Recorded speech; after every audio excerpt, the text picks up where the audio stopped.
ప్రపంచంలో అత్యధికంగా అణ్వాయుధాలు కలిగిన దేశాలు టాప్ 1, 2 రష్యా, అమెరికా. ఈ ఇద్దరు దేశ అధ్యక్షులు ట్రంప్ కావచ్చు, పుతిన్ కావచ్చు, ఇద్దరూ కూడా మోడీని టఫ్ గై అని ఒకళ్ళంటారు.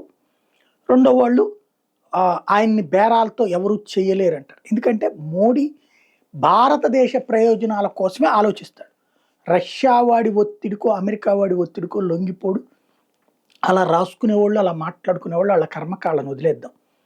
ఇది ఎందుకు చెప్పాల్సి వస్తుందంటే F-35లు కొనిపించాలని ట్రంప్ పదే పదే ప్రయత్నించిన మోడీ దగ్గర పడల.